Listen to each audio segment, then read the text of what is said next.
Welcome back, ladies and gentlemen. Happy Thanksgiving. Unfortunately, we did not have any NBA today, but we got NBA on Black Friday. Nick Menken here with Pickdawgz. Today is November 24, 2023, and I'll be covering the first half of the NBA slate this season. We only care about the first and the second quarter, and if I do not say the spread in the play, the bet will always be a money line play. But before I get into my free plays, be sure to smash that like button and subscribe to our YouTube channel. If you're looking for my top plays, my premium picks, head on over to pickdawgz.com and check out the premium picks tab. That's where you'll find my top play for just $20. And best of all of our daily packages come with credit guarantee. You can read more about this on our website under any daily package we cappers have to offer. Now let's roll right into Friday, Black Friday games we have here on store. We got game number one between the Boston Celtics and the Orlando Magic. Right now, the Boston Celtics are currently 11-3 this season with a road record of 6-3. They are 7-3 in their last 10 games played. They're just coming off an impressive win over the Milwaukee Bucks, 119-116. Tatum and Brown combined for a total of 49 points in that one.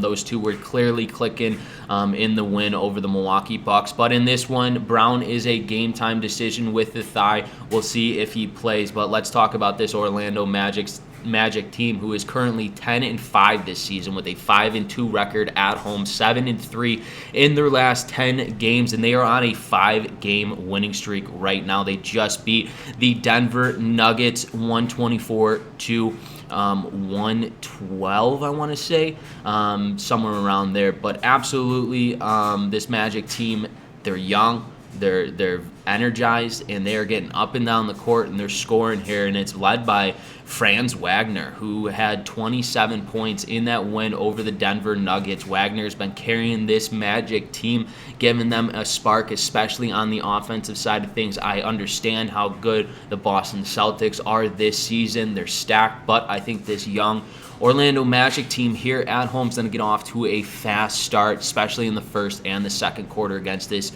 dynamite ball club of a Boston Celtics team. That's why in game number one between the Boston Celtics and the Orlando Magic, we're going to take the Magic first half.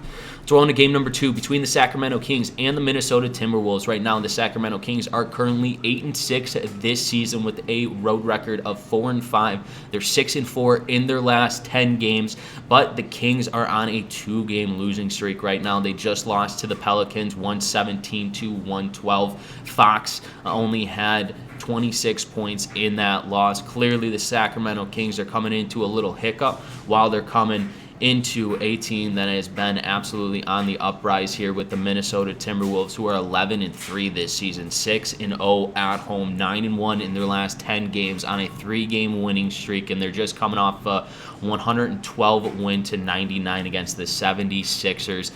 Edwards had 31 points in that ball game. This Minnesota Timberwolves team looks like a completely new franchise here. They are young as well. They got Edwards and Towns here for the Timberwolves. There's nothing really bad you could say about these Timberwolves early on this season. The Sacramento Kings here, they have a hiccup in this season. They're going to this Minnesota ball club who's been absolutely hot. They're undefeated at home. That is exactly why I think this Sacramento Kings team is going to come out and it's going to play very, very hard, fast-paced basketball in the first and the second quarter here. That's why in game number two between the Sacramento Kings and the Minnesota Timberwolves, we're smacking the Sacramento Kings first half. Let's roll into our third and final game between the Miami Heat and the New York Knicks. Right now, the Miami Heat are currently 10-5 this season. They have an away record of 6-4, 9-1 in their last 10 games on a 2-game winning streak. Just winning a game over the Cavaliers, 129-96. Kyle Lowry actually stepped up big time in that game offensively, scoring 28 points. This Miami Heat team is getting production from different players. You see Kyle Lowry. It's not just Jimmy Butler and Bam out here scoring for the Miami Heat. The bench is they're making a big role and a big move during this season early on, and it's good to see for this Miami Heat team. They have different guys, different playmakers to score the basket.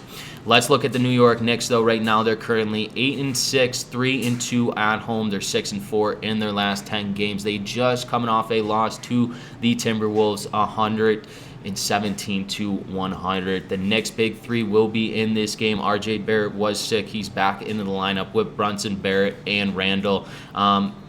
This Heat team, they're 9-1 in their last 10 games. They're playing very good basketball. You can't take anything away from them. But they are on the road. They are traveling here to New York. I think the New York Knicks here in the Garden get off to a hot start. Not necessarily winning this whole game, but I think they get off to a hot start. They compete. They know who they're going against. This Miami Heat team that has been absolutely on the uprise here in the last week or two. So in game number 3 between the Miami Heat and the New York Knicks, we are smacking the Knicks first half. Let's take a recap of the games that I've selected for you today. Game number 1 between the Boston Celtics and the Orlando Magic. We are taking the Magic first half. Game number 2 between the Sacramento Kings and the Minnesota Twins. We're taking the Kings first half. In our third and final game between the Miami Heat and the New York Knicks, we're taking the Knicks first half. Once again, this is Nick Menken with Pickdawgz. If you have not done so, smack that like button. Helps me out a ton, and it costs you guys none. And if you're looking for my top plays, my premium picks, check that description below. The link is there, and I will see you guys tomorrow.